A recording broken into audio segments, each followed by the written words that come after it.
ಪ್ರಯೋಗ, ಅಭಿಸರಣ ಪ್ರಯೋಗ. ಇದಕ್ಕೆ ಬೇಕಾಗಿರುವಂತಹ ಸಾಮಗ್ರಿಗಳು ಯಾವ ಅಂತಂದ್ರೆ ಒಂದು ದೊಡ್ಡ ಆಕಾರದ ಆಲೂಗಡ್ಡೆ, ಒಂದು ಗುಂಡು ಸೂಜಿ ಮತ್ತು ಬಣ್ಣ, ಸಕ್ಕರೆ, ನೀರು ಮತ್ತು ಇವೆನ್ನೆಲ್ಲ ಇದನ್ನ ಕೊಯ್ಯಲು ಒಂದು ಚಾಕು ಬೇಕು. ಈ ಆಲೂಗಡ್ಡೆಯನ್ನು ನಾವು ಮೊದಲು ಏನ್ ಮಾಡಬೇಕು, ಆಯತಾ ಆಕಾರದೊಳಗೆ ಕಟ್ ಮಾಡ್ಕೋಬೇಕು.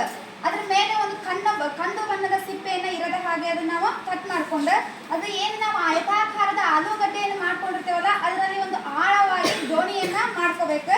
ಮಾಡ್ಕೊಂಡು ನಾವು ಸಕ್ಕರೆ, ಬಣ್ಣ, ನೀರಿನಿಂದ ಒಂದು ದ್ರಾವಣ ಮಾಡ್ಕೊಂಡು ಅದನ್ನ ಮಿಶ್ರಣ ಮಾಡ್ಕೊಂಡು ಏನ್ ಮಾಡ್ಬೇಕು, ಆಲೂಗಡ್ಡೆ ಒಳಗೆ ಆಳವಾಗಿ ದೋಣಿಯನ್ನ ಮಾಡ್ಕೊಂಡಿರ್ತೇವಲ್ಲ ಅಲ್ಲೇ ಹಾಕಬೇಕು.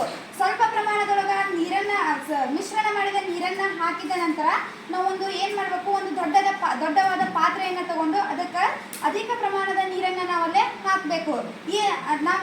ನಾವು ಇಷ್ಟ ನೀರನ್ನ ಹಾಕಿದ್ವಿ, ಇಷ್ಟ ಪ್ರಮಾಣದೊಳಗೆ ನಾವು ನೀರು ಹಾಕಿದ್ವಿ ಅಂತ ತಿಳ್ಕೊಳಕ ಅಲ್ಲಿ ಒಂದು ಗುಂಡು ಸೂಜಿಯನ್ನ ನಾವು ಚುಚ್ಚಬೇಕು. ಇಷ್ಟ ಪ್ರಮಾಣಕ್ಕೆ ಹಾಕಿದ್ವಿ ಅನ್ನೋ ಒಂದು ಕಾರಣಕ್ಕಾಗಿ ಆ ಗುಂಡು ಸೂಜಿಯನ್ನ ಅಲ್ಲೇ ಚುಚ್ಚಬೇಕು.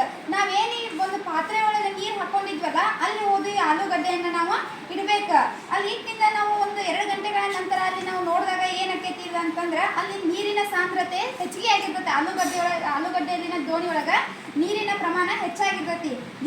ಇದಕ್ಕೆ ಏನು ಕಾರಣ, ಯಾವ ಕಾರಣದಿಂದ ಇದು ಮೇಲ್ ಬಂತು ನೀರು ಅಂತಂದ್ರ ಇಲ್ಲೇ ಇದೇನು ಪಾತ್ರೆ ಐತಲ್ಲ ಇಲ್ಲಿ ನೀರಿನ ಸಾಂದ್ರತೆ ಹೆಚ್ಚಿಗೆ ಇತ್ತು. ಆದ್ರೆ ಈ ಆಲೂಗಡ್ಡೆಯಲ್ಲಿರುವಂತ ದೋಣಿ ಒಳಗ ನೀರಿನ ಸಾಂದ್ರತೆ ಕಡಿಮೆ ಇತ್ತು.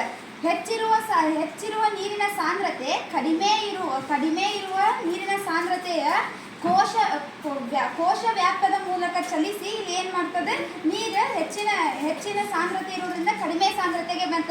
ಇದನ್ನ ನಾವೇನಂತೇವೆ, ಅಭಿಸರಣ ಕ್ರಿಯೆ ಅಂತ ಹೇಳ್ತೇವೆ.